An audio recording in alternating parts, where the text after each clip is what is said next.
It's more of a freestyle kind of cooking where I don't know what the menu is going to be, and we just use the techniques and skills and education that we have to create food and create meals.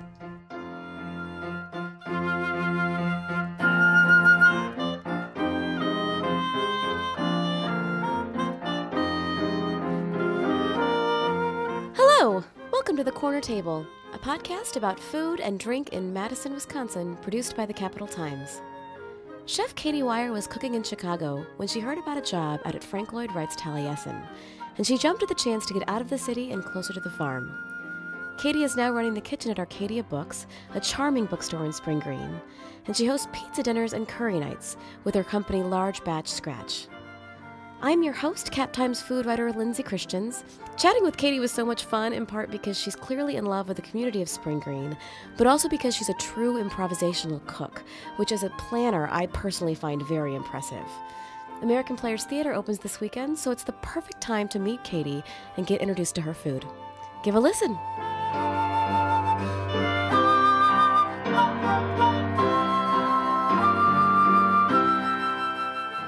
Hi, Katie. Welcome. Hi, thank you.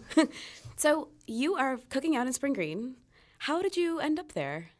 I ended up in Spring Green 3 years ago this July because of a friend of mine who has helped connect me multiple times for jobs when I've decided I wanted to make kind of bigger changes in my career path. And so she was having lunch with Frank Lloyd Wright's great-grandson, who is an amazing salsa instructor out of Chicago and a good friend of hers. And she said they're looking for a cook at the school at Taliesin.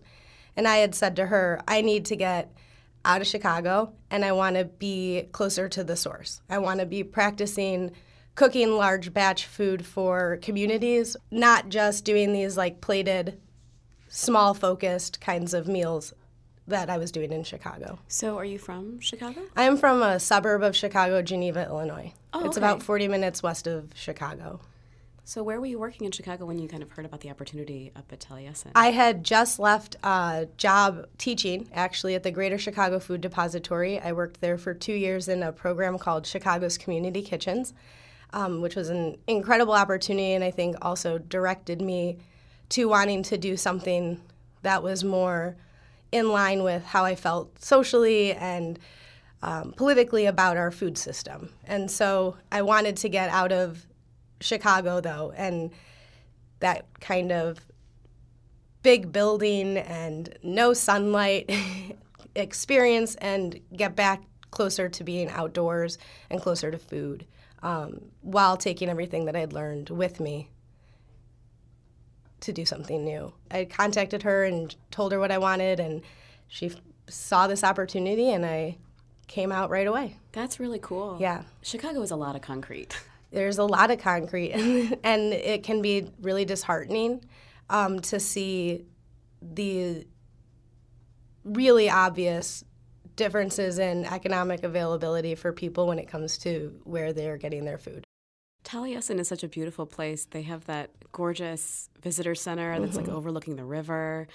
But also they got a relationship with Fazenda Boatera, which is a farm out there. And did you have a relationship with them too? So the very first day that I came out about a week before I moved here to cook 2 meals at the school as sort of a tryout.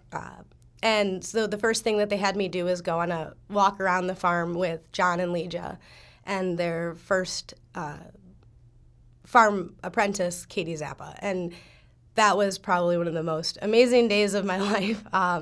We talked about food. We talked about the area. They knew more about the history and had such deep knowledge of the land there and had such a love for it that I was totally taken by their passion, and it really fed into what I was able to do that day just from what they had available, and form this picture in my mind of being able to actually practice this thing that I wanted to be learning. So, yeah, I got to cook for 50 people, lunch, and then 50 people for dinner. And it's a buffet style, the way that they serve lunch and dinner at Taliesin for the students and the staff, and then the employees and the farmers and the maintenance people and everyone who works there gets together and they eat lunch and dinner together every day. And it was awesome. It was so much fun. When you say this thing I wanted to be learning, do you mean that sort of that kind of farm-to-table ethos, being able to kind of work with the farmers and the land? Is it more about the community aspect of it? It's definitely more about the community aspect of it. I saw, while working at the food depository and the way that we prepared meals there too, this opportunity to cook large batch, scratch-cooked food that feeds a lot more people at once and in a communal way than what you can do when you're at a restaurant and you're portioning things and trimming the ends off of something and not using them. So it was this opportunity to practice and learn zero waste and cooking what is actually available. And what drives a lot of the people that work with me and for me nuts, like not necessarily having a plan. So it's more of a freestyle kind of cooking where I don't know what the menu is going to be. And we just use the techniques and skills and education that we have to create food and create meals. You have to have a certain kind of person, I would think, to want to work in that situation. Definitely. And a lot of people, I think, are skeptical at first and then really find that they can find themselves through that food and through that style too.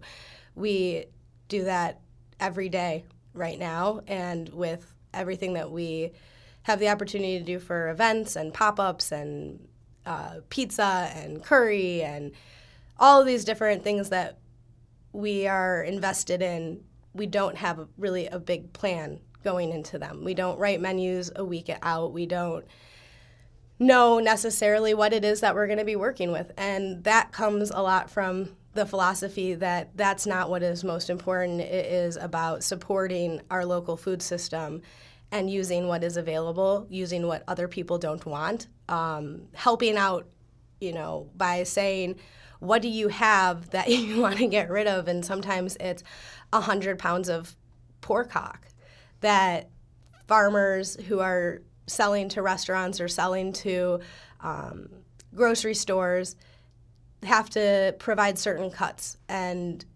a lot of times end up with a lot of cuts that a lot of people don't want, and I want those cuts. So if it's, braising pork shank or ham hock for a day and then picking it the next day and then knowing that that's what we have and that's what we're using, making a soup, creating a pizza, using it for an event, we use every bit of everything that we are lucky enough to have that's local and awesome. Are there things that you did at Taliesin that you're particularly proud of? I'm proud of that whole experience. It was challenging, and it took a lot of commitment to the idea, but we were able to pull off 4 farm dinners. I preserved thousands of pounds of food with the volunteer support of students, of friends, of farmers, a lot of local people in town that I have built relationships with would show up and just start peeling or cutting, and we were able to take, I think it was over 500 pounds of tomato seconds and thirds that were preserved and used for pizza sauce for our weekly pizza party, pickles, so many pickles. At our farm dinners, we would have just jars in straight lines across the table of everything from curried pickled summer squash to garlic scapes, just so much preserving, so much introducing people to the food, being able to talk brilliantly about the food through the knowledge and experience of everyone who got to participate in it. They have formal events at Taliesin for the students put on and invite community members and supporters of Taliesin to once a month, and I cooked all of those, and that was all food that was locally sourced and from Fazenda and from the farm, and we were able to, at the end of each one of those events, stand up and say, and these are the people who grew that food, and these are the people who prepared it, and there's a lot of pride when you can introduce people to the actual source of where things are coming from, and not from a kind of showboaty way, or by just having the name on the menu, but and this is where it happened, it's a little bit more personal. And I think that what we brought to the Taliesin Kitchen was just super personal. Yeah. You talk about like introducing people to the food.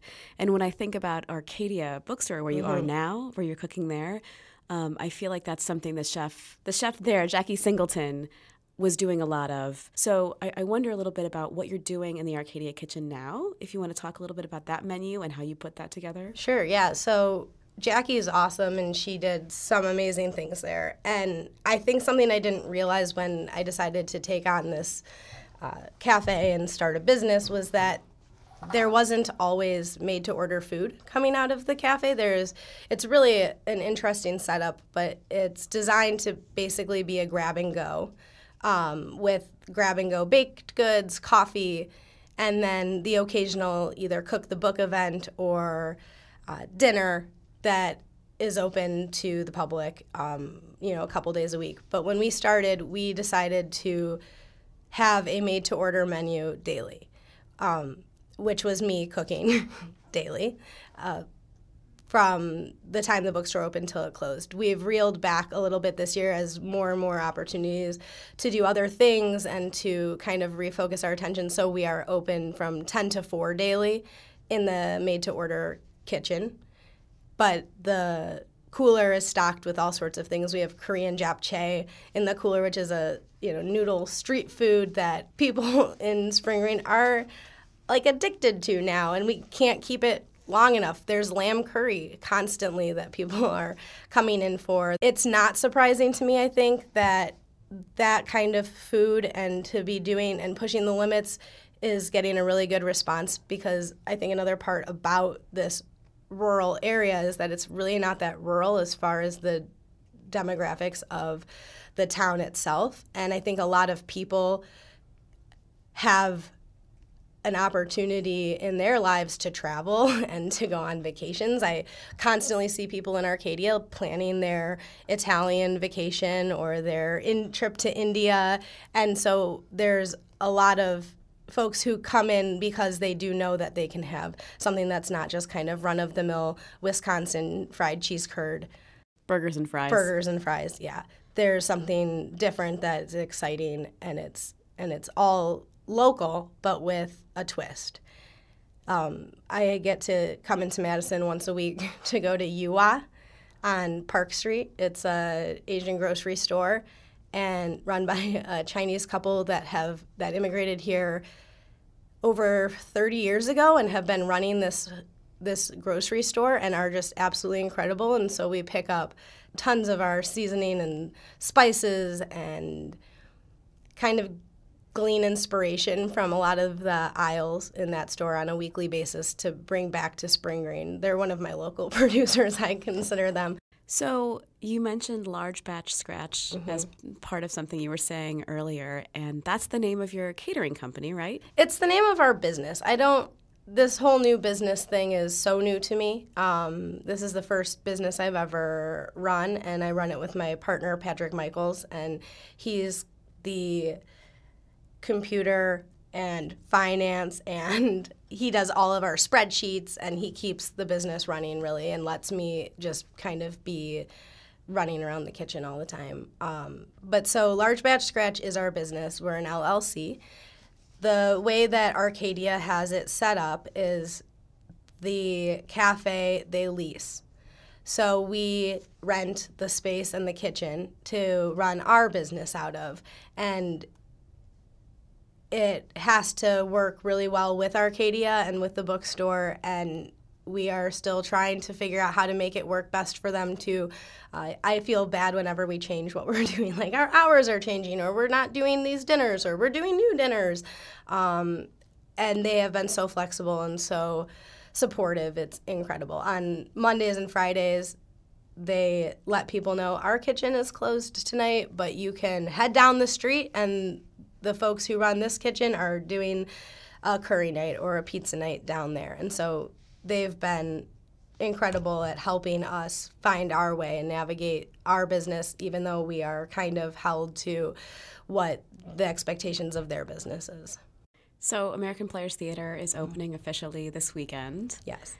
And that's got to be a big shift for you guys, getting a lot of folks coming into town.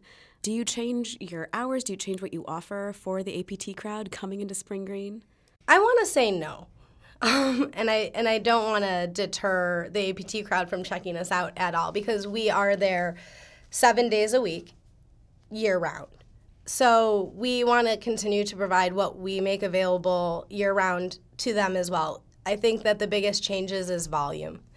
We go from cooking for anywhere from 5 to 20 people who come through the cafe a day during our slow season to hundreds. And so we try to figure out and hone what we were doing over the winter in a way that we are going to be able to increase it in volume in the summer. So we pulled back a little bit, and we're not doing dinners out of the bookstore this summer, but we are open 10 to 4 daily with a made-to-order menu.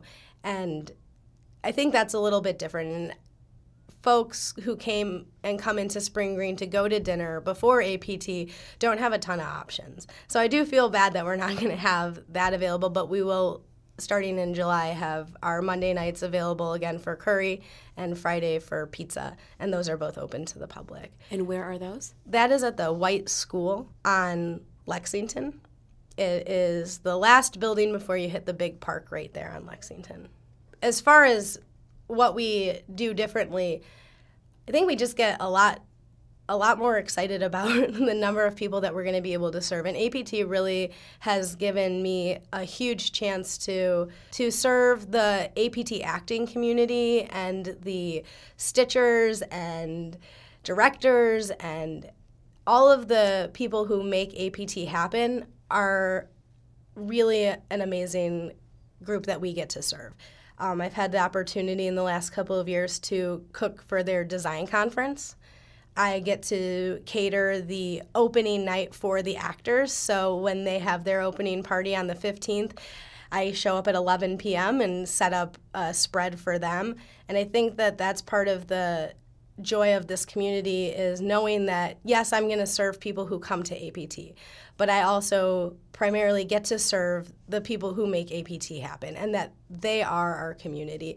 And so once they move to town every year in the spring, things change really fast, and we get a lot busier, and we get to stretch what we're doing to kind of accommodate a lot of different and wonderful people who are only going to be here for 5 or 6 months, but know that Arcadia is kind of their home base. So they're coming in every day, and the menu changes constantly because we still work with what is seasonal, what we have. It's fun to share that with folks who are really a part of our community, even if it's not year-round. Are you doing grab and go before dinners? Yeah, so the grab and go cooler is open all the time from 10 till 8, Tuesday through Saturday, and 10 till 6 on Sundays and Mondays. You can walk right in and go to the cooler, and there are sandwiches and salads, and we're going to be doing cheese plates and little charcuterie things. We also have a pastry selection that's available daily. We do everything from scratch. So every piece of bread, every sauce, every dressing, everything is made in our kitchen that you'll find in the cooler and in the pastry case. That sounds great. Mm-hmm. Especially if you're heading out to APT and you have a limited amount of time before the show. Yep. Being able to grab and go, I've always preferred that myself. There's a lot of people who expect to kind of make their meal when they show up, and so having a larger selection is something that we're focusing on much more this year. I'd never worked with a grab-and-go cooler. I'd never worked with packaging food. I'd never had to make labels, and these are all these extra steps that I think last year were so jarring to me. And it's also really jarring to make food and then to package it and then to put it in a cooler that you have to walk past every day and see what's sitting there. It's not the same as cooking food, putting it on a plate, and then like 20 minutes later having an empty plate. But I've really spent a lot of time trying to learn how to make that cooler work for us and for our guests. And I think this summer is going to really be a turning point for what's available in there. Spring Green is such a unique place, but I feel like I don't usually get to Spring Green too much in the off season. But you and many of the other folks who sort of work and live there, you're there all year round. And I wonder if that's a challenge. It's a bigger challenge than I think any of us could even describe. It's like living in two different towns. It's like having two different businesses. There is the spring through early fall season, and then there is the fall through early spring. And it is a long season and a quiet season. And a lot of us love living there year-round because it's a quiet season, but it does make running a business extremely challenging. I mean, we have days in the cafe in February where, you know, your sales are under $100. And that does not make for keeping employees. It doesn't make for being able to offer long-term employment or full-time hours to anybody outside of your own business. And we really want to see that change. There is so much going on in Spring Green year-round that I think that people could be coming through on a lot more regular basis and finding a ton that they can participate in, learn, volunteer with, show up for, and we want to see more stuff come that way. I think if people are interested in making things happen, there's a lot of space to do that there. I wonder if there are any ideas you've had about trying to raise the awareness of how great Spring Green is in the off-season. Yeah, we are actually in the middle of starting this big campaign to raise awareness, and not just for folks who don't live in Spring Green, but within Spring Green itself, so that people do see that there are things to participate in year-round. And so you'll be able to check out madison.com, which will be launching, I believe, at the end of this week, and it's going to be in the APT Playbill for the first time. And what it is it's a collaboration and a collective of small businesses that are all working with food in Spring Green and right outside of Spring Green. But it's about the food that you can find and access in Spring Green. And so we are working with Uplands Cheese, Enos Farms, Fazenda Boaterra, Straightforward Farm, Seven Seeds Farm, and these are all farms that you can visit, that you can go to, that their food and their products are available and being used year-round in Spring Green. There's definitely a season for tourism, but there's also a really unique and beautiful food season that happens outside of the summer. Well, thank you for coming in. Thank you. I really appreciate it. If people want to find more info about pizza night and curry night, how do they find out? You can go to our website, which is largebatchscratch.com, and madeinspringgreen.com. You can follow us on Instagram at largebatchscratch. We hashtag #MadeInSpringGreen for everything that we do, and so you can follow hashtag #MadeInSpringGreen as well. Well, it sounds like it's going to be a great summer. I hope so. I think it's looking like it's going to be a really fun, very busy, very fast-paced adventure.